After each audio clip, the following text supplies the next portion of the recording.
ହେଉଛନ୍ତି ମା କନକ ଦୁର୍ଗାଙ୍କର ଅପୂର୍ବ ବିଜୟସ୍ଥଳୀ। ଦ୍ୱିତୀୟ ରାମଚନ୍ଦ୍ର ଦେବ ପଟିଆଗଡ଼ର ରାଜ୍ୟ ଶାସନ କରୁଥିବା ସମୟରେ ଇତିହାସ କହେ ସେ ବହୁତ ପ୍ରଜାବତ୍ସଳ ରଜା ଥିଲେ।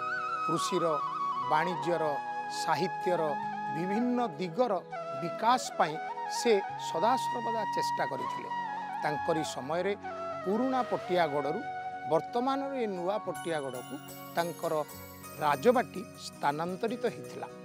ଯେତେବେଳେ ଏହି ସ୍ଥାନକୁ ସେ ଆସିଲେ, ଏହି ସ୍ଥାନରେ ଗଡ଼ଚଣ୍ଡୀ ରୂପରେ ମା କନକ ଦୁର୍ଗାଙ୍କର ସ୍ଥାପନା କରିଥିଲେ।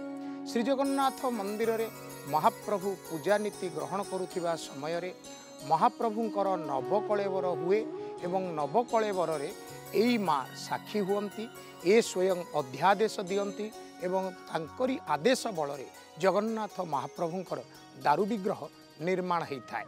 ଏବେ ନିକଟରେ 2015 ମସିହାରେ ଶ୍ରୀକ୍ଷେତ୍ର ଧାମରେ ନବକଳେବର ବିଧି ଅନୁଷ୍ଠିତ ହୋଇଥିଲା।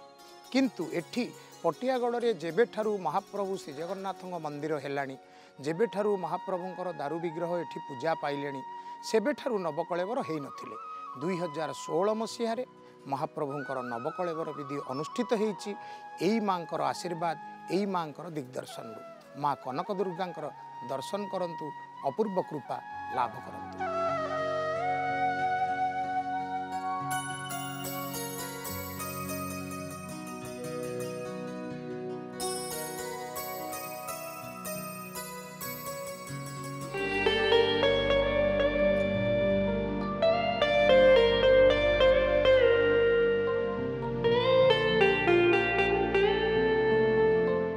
पटियारे महाप्रभु श्रीजगन्नाथंकर अपूर्व देउल बेढ़ा भितर ये होचंती माँ महालक्ष्मींकर अपूर्व विजयस्थली।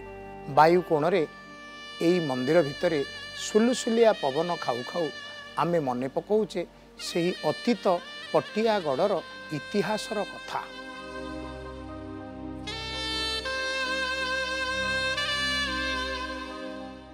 जेतेबेले पूर्वरे कलिंग खूब सुनाम अर्जन करिथिला, एई कलिंगर सुंदर मंडलटीए थिला सारंग मंडल, तारि भितरे तोषाली दुर्ग।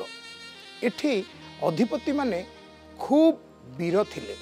ख्रीष्टपूर्व तृतीय शताब्दी रे अशोकंकु एठाकार राजा जय शर्मा सेनाबाहिनी नहीं प्रतिहत करथिले। युद्ध बड़ भयंकर होइथिला।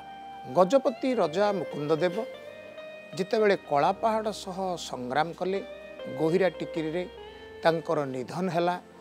ता परे परे तांकर दुई पुओ आउ सिंहासन रे बसी पारले नाही। बड़ पुओ रामचंद्र राय एवं सान पुओ छकड़ी भ्रमरवर राय अकबरंक पाखरे फेरादी हेले।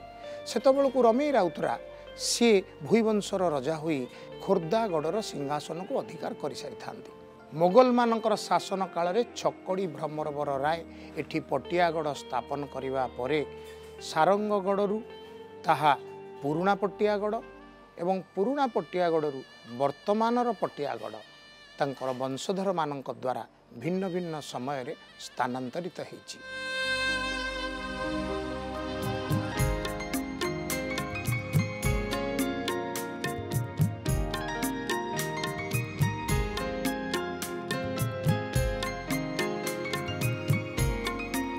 मंत्रीपणे लोकनाथ देव सदानंद। श्री जगन्नाथ संस्कृति रे महाप्रभु लोकनाथ देवंकर स्थान अनन्य।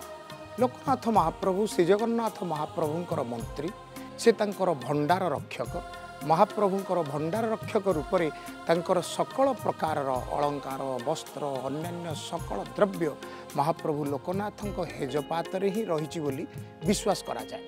महाप्रभु लोकनाथ देवंकर ए सुंदर भव्य दर्शन आपण माने जगन्नाथ महाप्रभुंकर पटियागढ़ स्थित मंदिर बेढ़ा भितर दर्शन करें। एठी पौराणिक संस्कृति अत्यंत गुरुत्वपूर्ण। यही निकटरे रही शिखरचंडी मुंडिया। ये शिखरचंडी मुंडिया रे भृगुवंशीय षष्ठ पीढ़ी भृगुंकर षष्ठ पीढ़ी भगवान श्री श्री परशुराम से आसी एठारे चंडी माता को उपासना करथिले। स्वयं से पर्वत रे पद्मासन रे विराजमान होई ढेर दिन तप आचरण करथिले।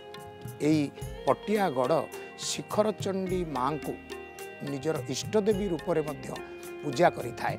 शिखर चंडी माँ भगवान परशुराम को द्वारा प्रतिष्ठित और से मध्य राजांकु राजबाटी को राजार समस्त कर्मचारी राजांकर सकल प्रजा मान खूब कृपा करि आसिचंती। माँ शिखर चंडी कृपा निश्चित पाइबे। पटियागढ़ दर्शन को आसिले जगन्नाथ महाप्रभु सह शिखर चंडी को दर्शन करेंगे।